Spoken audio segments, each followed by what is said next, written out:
Hello student, welcome to Om education centre.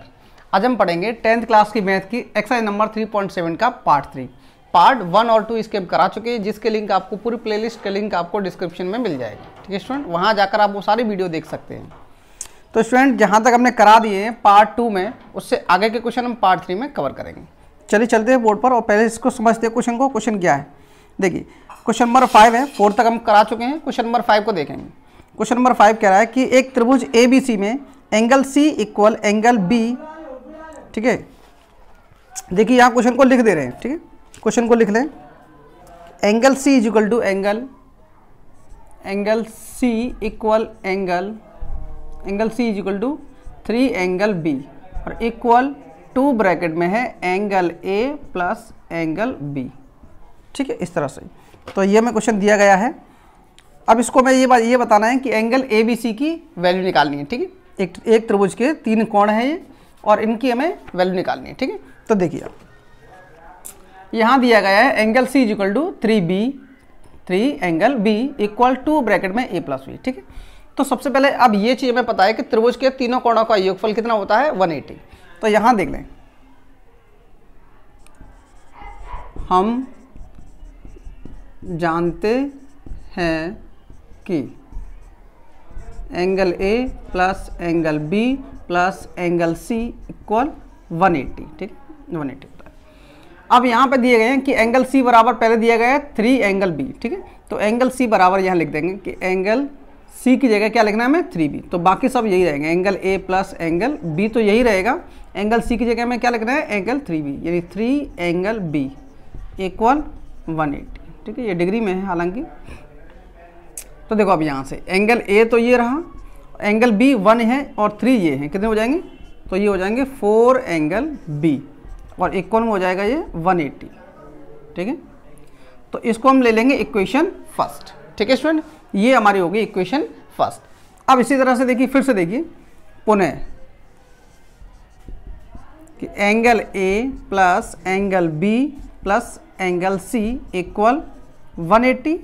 ठीक है, और अब यहाँ पर C बराबर हम लेंगे 2 ब्रैकेट में angle A plus angle B। ठीक है, तो बाकी सब वही रहेंगे, angle A plus angle B same है। C की जगह क्या आ जाएगा? C की जगह आ जाएगा 2 ब्रैकेट में angle A plus angle B। ठीक है, इक्वल 180। ठीक है स्टूडेंट, ये हो गया। अब यहाँ से देखेंगे angle A plus angle B plus 2 का अंदर मल्टीप्लाई करेंगे तो ये हो जाएंगे 2 angle A plus 2 angle B equal 180। ठीक है स्टूडेंट, ये हो गया। अब देखिए यहाँ जोड़ लो, 2A ये है और एक ये है। ठीक है, कितने हो जाएंगे? 3 एंगल A प्लस, इसी तरह से ये हो जाएगा 3 एंगल B इक्वल 180। इसको हम ले लेंगे इक्वेशन नंबर सेकेंड। ठीक है, इक्वेशन नंबर सेकेंड। अब यहाँ देखिए एंगल A यहाँ पे है, ये जो है यहाँ पर 2 समीकरण बनेंगे। इसमें हम क्या करेंगे, एंगल A ये यहाँ पे एंगल A है, हमें बनाना है इसको 3 एंगल A बनाना है। तो क्या करेंगे, समीकरण 1 में 3 से गुणा कर देंगे। समीकरण 1 में 3 से गुणा कर देंगे। देखिए यहाँ पे समीकरण 1 में 3 से गुणा करके, अब देखिए ये प्लस का है, प्लस का 3A हो जाएगा, ये भी प्लस का 3A है। तो क्या करेंगे, समीकरण 1 में समीकरण 2 को घटा देंगे, जिससे साइन चेंज हो जाएंगे और कैंसिल हो जाएंगे। ठीक है, समीकरण 1 में 3 से गुणा करके समीकरण 1 में से समीकरण 2 को घटाने पर। ठीक है स्टूडेंट, ठीक है। देखिए अब यहाँ पे देखें तो यहाँ पे हम इसमें मल्टीप्लाई करेंगे 3 का, तो ये कितने हो जाएंगे 3 एंगल A प्लस यहाँ करेंगे 3 4 जा 12 एंगल B इक्वल, और यहाँ करेंगे 18 3 54 यानी कि 540। ठीक है, ये हो जाएंगे। अब इसको हम ऐसे लिख लेंगे, जो समीकरण सेकंड है, इक्वेशन सेकंड है, इसको ऐसे लिख लेंगे। ये हो जाएगा 3 angle A plus 3 angle B equal 180। ठीक है, यहाँ अब जब घटाएंगे तो इस साइन चेंज हो जाएगा, ये माइनस का और ये भी माइनस का। 3A प्लस के हैं, 3A माइनस के कैंसिल हो जाएंगे। अब यहाँ 12B में से 3B चले जाएंगे, ठीक है, कितने बचेंगे यहाँ पे 9 एंगल बी, ठीक है, और यहाँ पे अगर घटाएंगे तो ये बचेंगे 360, ठीक है। ये तो यहाँ से हम एंगल बी निकाल सकते हैं, तो एंगल बी हो जाएगा 360/9, तो एंगल बी इक्वल आ गया हमारा 40, ठीक है स्टूडेंट। एंगल बी कितना आ गया 40। अब यहाँ से हम एंगल यानी कि बी का एंगल बी का मान समीकरण 1 में रखने पर, एंगल बी का मान समीकरण 1 में रखने पर, तो एंगल बी का मान जब समीकरण 1 में रखेंगे तो देखिए यहाँ पे एंगल ए का मान निकल आएगा, यानी कि angle A plus 4 into B की जगह क्या रखेंगे 40 और इक्वल है 180, ठीक है। तो एंगल ए इक्वल हो जाएगा 160 और 160 उधर जाएंगे, अभी ये प्लस के उधर जाएंगे इक्वल के, तो किसके हो जाएंगे माइनस के, तो 180 माइनस 160, तो एंगल ए हमारा निकल के आ जाएगा 20, ठीक है। एंगल ए कितना निकल के आ जाएगा हमारा 20। अब एंगल ए का जो मान है, देखिए angle A equal to B हमें पता चल गया, ए पता चल गया। अब हम निकालेंगे एंगल सी, ठीक है, एंगल सी। तो एंगल सी के लिए एंगल सी बराबर क्या था 3b, तो एंगल सी बराबर है 3, तो 3 इंटू बी की वैल्यू है 40, तो ये हो जाएगा angle C is equal to 4 3 या 12, ठीक है, और 10, तो एंगल सी निकल के आएगा ना 120, ठीक है। तो यहाँ चाहे तो सबके लिखना चाहे तो लिख दो कि angle A is equal to 20, angle B equal 40 और एंगल सी इक्वल 120, ठीक है जी, ठीक है। तो यहाँ पर ये है आपके सारे एंगल्स स्टूडेंट, ये है आपका क्वेश्चन नंबर 5, ठीक है, क्वेश्चन नंबर आपका 5 है, ये कंप्लीट हो गया स्टूडेंट। अगर क्वेश्चन समझ में आया हो और अच्छा लगा हो तो क्वेश्चन के लिए एक लाइक जरूर करें, और अगर इस चैनल पर पहली बार आए हैं तो चैनल को सब्सक्राइब जरूर कर लें और साथ ही साथ बेल आइकन को भी दबा लें, जिससे आने वाले वीडियो के लेटेस्ट अपडेट आपको मिलते रहें। चलिए चलते हैं अपने अगले क्वेश्चन की ओर, ठीक है। चलिए स्टूडेंट अब चलते हैं इसके क्वेश्चन नंबर 6 की ओर, ठीक है। तो क्वेश्चन नंबर यहाँ पे हमारा अब स्टार्ट होता है 6, ठीक है। तो 6 वाला क्वेश्चन क्या है इसको देख लेते हैं। क्वेश्चन नंबर 6 है, समीकरणों 5x माइनस वाई इक्वल 5 और 3x माइनस वाई इक्वल 3 के ग्राफ खींचिए। इन रेखाओं और वाई अक्ष से बने त्रिभुज के शीर्षों के निर्देशांक ज्ञात कीजिए। इस प्रकार बने त्रिभुज के क्षेत्रफल का परिकलन कीजिए, ठीक है स्टूडेंट। यानी कि हमें जो समीकरण दिए गए हैं उनसे हमें ग्राफ बनाना है, और ग्राफ में एक त्रिभुज बनेगा, उस त्रिभुज के में निर्देशांक पता कर रहे हैं और उसका क्षेत्रफल ज्ञात करना है, ठीक है। तो देखिए वो समीकरण क्या है, पहले समीकरण लिख ले। समीकरण है हमारे 5x माइनस वाई इक्वल 5, ठीक है। देखिए आप 5x माइनस वाई इक्वल 5, ठीक है, ये है इक्वेशन फर्स्ट, ठीक है।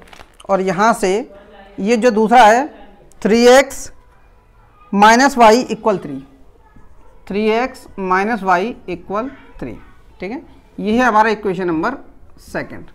अब देखिए यहाँ से पहले इसके निर्देशांक निकालेंगे, ठीक है। निर्देशांक यानी ग्राफ बनाने के लिए हमें निर्देशांक जरूरी है, तो इसलिए इसके निर्देशांक निकालेंगे, ठीक है। तो यहाँ देखो 5x माइनस वाई इक्वल 5 में अगर हम यहाँ से देखें, एक जो है इस तरह से ग्राफ बना लें, एक टेबल बना लेंगे यहाँ पर, ठीक है, इस तरह से। 2 ही बिंदु बहुत है, ठीक है, इसको निकालने के लिए, रेखा निकालने के लिए 2 ही बिंदु बहुत हैं, या 3 बनाना चाहो तो 3 बना लेना, कोई दिक्कत नहीं है, ठीक है। अब देखिए हमें जो है अगर x का कोई मान रखना है, यहाँ पे x मान लेंगे, ये y मान लेंगे। अगर इस इक्वेशन में हम x बराबर क्या रख लें, कोई ऐसा नंबर रखो जिससे ये y का कुछ मान जो है फ्रैक्शन में ना निकले। तो अगर x बराबर 1 रखना है, यहाँ अगर 1 रख लेंगे तो 5 ये हो जाएगा 5, और 5 जब उधर जाएगा, ठीक है ना, 5 उधर जाएगा, यानी कि देखो यहाँ पे तो माइनस वाई, 5 बन जा 5 हो गए, तो 5 उधर जाएंगे तो इक्वल 5 माइनस 5 कैंसिल हो जाएगा, यानी कि y इक्वल कितना आ जाएगा हमारा 0, तो y इक्वल 0 आ जाएगा, ठीक है। अगर हम 5 की जगह, ठीक है, अगर हम 5 की जगह अगर हम इसमें 1 जो है 2 रख लें, x की जगह अगर हम 2 रख लें यहाँ पे, तो देखिए y इक्वल फिर कितना आ जाएगा। अगर हम x की जगह 2 रखेंगे तो ये हो जाएगा 5 2 या 10, ठीक है, 10 माइनस वाई इक्वल 5, ठीक है। तो y इक्वल कितना आ जाएगा, फिर y इक्वल टू 5 इधर पहुँच जाएगा, तो ये हो जाएगा 10 माइनस 5, तो y इक्वल 5 हो जाएगा, ठीक है। तो यहाँ y इक्वल 5 रख लेंगे, तो इस प्रकार ये बन गया है। अब यहाँ से 2 निर्देशांक निकल के आ गए, ठीक है, x और y के, ठीक है। अब इसी तरह से इसे निकालेंगे यहाँ से, तो देखिए यहाँ से ये हो जाएगा 3x माइनस वाई इक्वल 3, तो यहाँ से एक टेबल बना लें, जैसे कि इसमें बनाया है। ये है x और y, ठीक है। इसके दो निर्देशांक निकालो। अगर हम x इक्वल में 1 रखेंगे तो y इक्वल फिर से कितना आ जाएगा, 0 आ जाएगा, जैसे कि हमने इसमें रखा है। यानी कि यहाँ पर 3 × 1, ठीक है ना, 3 × 1 माइनस वाई इक्वल 3, और 3 बन जाए 3 उधर जाएंगे माइनस के हो जाएंगे, तो माइनस वाई इक्वल 3 माइनस 3, तो y इक्वल हो जाएगा 0, ठीक है। इसी तरह से यहाँ पे अगर देखें 3 और x की जगह हम 2 रख दें, ठीक है, 3 2 हो जाएगा 6, ये 6 हो गया, x की जगह 2 रख दिया तो, और माइनस वाई इक्वल 3, 3 2 6, 6 उधर जाएंगे तो माइनस वाई इक्वल हो जाएगा 3 माइनस 6, तो माइनस वाई इक्वल बच जाएंगे ये माइनस 3, माइनस से माइनस कैंसिल, तो y इक्वल 3, तो यहाँ ये आ जाएगा y इक्वल 3। तो यहाँ पर दो निर्देशांक निकल गए। पहले जो रेखा बनेगी उसके निर्देशांक है 1, 0 और 2, 5, ठीक है। तो यहाँ अगर निर्देशांक देखें इस तरह से, देखो यानी कि एक ग्राफ बनाना हो तो यहाँ देखिए ये है y और ये है x, ये x डैश, ये हो जाएगा y डैश, ठीक है। अब यहाँ देखेंगे स्टूडेंट, ये तो 0 0 होता है, यहाँ पे मूल बिंदु होता है। यहाँ से देखेंगे 1 2 3 4, ठीक है, और 5। इसी तरह से यहाँ पे देखेंगे 1 2 3 4, ठीक है, इस तरह से। और नीचे क्योंकि यहाँ कोई माइनस के नहीं, तो नीचे मान जो जरूरी नहीं है कि माने नीचे, और इधर भी माइनस के नहीं है, ठीक है। तो यहाँ हम ये मान लेंगे 1 2 3 4 5, और ये 1 2 3 4, ठीक है। पहले इस रेखा का जो है इस वाली रेखा से एक रेखा जो है, इस वाले जो निर्देशांक दिए गए इनसे हम एक रेखा बनाएंगे 1, 0, ठीक है। इसका बिंदु एक है 1, 0 पे, तो 1 यानी कि x का मान 1 है, y का मान 0, तो एक बिंदु जो है यहाँ पे आ जाएगा, यहाँ पर ये, ठीक है। इसके निर्देशांक है 1, 0, ठीक है ये। और दूसरा है 2, 5, यानी कि x की वैल्यू 2 है और y की है 5, ठीक है, y की 5 है, तो y की 5 ये है 5, तो यहाँ पे ये यहाँ से, और ये हो जाएगा पॉइंट, यहाँ पे ये वाला पॉइंट हो जाएगा 2, 5, ठीक है। अब इन दोनों बिंदुओं को मिलाकर एक रेखा खींच दी जाए इस तरह से, ये, ठीक है, यहाँ इस तरह से एक रेखा खींच दी जाए, और यहाँ से 2, अब ये वाली तो हो गई एक पूरी रेखा हो गई, ठीक है। अब इस वाले यानी कि इन बिंदुओं से एक रेखा निकालेंगे, इन बिंदुओं से एक रेखा निकालेंगे, तो देखिए रेखा किस तरह से बनेगी। यहाँ पे ये है x पहला है 1 और 0, तो 1 और 0 तो पॉइंट तो यही आ जाएगा, ठीक है, पहला यानी कि दूसरी रेखा से भी क्या आ जाएगा 1, 0, एक पॉइंट ये आ जाएगा, और दूसरा पॉइंट आ जाएगा 2, 3, तो 2 ये है और 3 ये है, ठीक है ना, 2 ये है और 3 हमारा ये पॉइंट है इस तरह से, ये, तो इसको हम लिखेंगे 2, 3, ठीक है। अब इन दोनों पॉइंट्स को अगर मिला दिया जाए इस तरह से, ये, ठीक है, यहाँ पे इन दोनों पॉइंट्स को अगर मिला दिया जाए तो इस तरह से एक रेखा ये बन जाएगी। दोनों रेखाओं से एक त्रिभुज बन रहा है, ये है, यहाँ से एक ये वाला त्रिभुज, ये और ये, देखिए इसको यहाँ से मैं अलग से बना दे रहा हूँ इस तरह से, ठीक है, और ये और इस तरह से ये वाला त्रिभुज बन रहा है, ठीक है। तो कुछ ऐसा ये है आकृति बन रही है। अब हमें इसके निर्देशांक निकालने हैं, ठीक है। देखिए पहला यानी कि त्रिभुज का एक शीर्ष ये है, तो इसके निर्देशांक क्या हो जाएंगे 1, 0, क्योंकि इस बिंदु के निर्देशांक क्या है 1, 0, तो पहले इसके निर्देशांक हो जाएंगे 1, 0, ठीक है। अब दूसरे यहाँ दूसरे त्रिभुज के यानी कि त्रिभुज के दूसरे बिंदु को निर्देशांक यहाँ से देखेंगे, ये तो x की तरफ तो बिंदु है नहीं, केवल बाई अक्ष पे है, तो यहाँ इसके निर्देशांक निकालेंगे। देखिए x क्या हो जाएगा, इसमें x तो 0 हो जाएगा, ठीक है। y काउंट कर ले यहाँ से 1, 2, 3, ठीक है, तो ये हो जाएगा 3।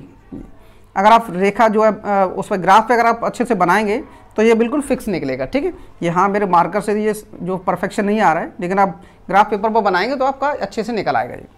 और यहाँ पे अगला जो तीसरा पॉइंट है, ये वाला पॉइंट, इसको निकालेंगे तो देखिए यहाँ पे कितने बनेंगे 0, तो इधर x की तरफ तो गया नहीं, ये पॉइंट यहीं पे है, तो यहाँ पे x तो 0 रहेगा, और y कितना निकल के आएगा, ये 1, 2, 3, 4, 5, ये माइनस के होंगे, ध्यान रखना, ये माइनस के 3 और ये माइनस के 5, ठीक है। तो 3 निर्देशांक यानी त्रिभुज के हमारे 3 निर्देशांक निकल के आए हैं, 1, 0, 0, -3, 0, -5। अब इसका हम जो है क्षेत्रफल निकाल सकते हैं, ठीक है, इस त्रिभुज का हम क्षेत्रफल निकाल सकते हैं। तो स्टूडेंट ये रहा हमारा क्वेश्चन नंबर 6। आगे के क्वेश्चन इसके अगले पार्ट में। और हाँ स्टूडेंट, अगर आपको ये पार्ट समझ में आया हो तो इस पार्ट के लिए एक लाइक जरूर करें, और साथ ही साथ अपने दोस्तों के साथ ये वीडियो जरूर शेयर करें।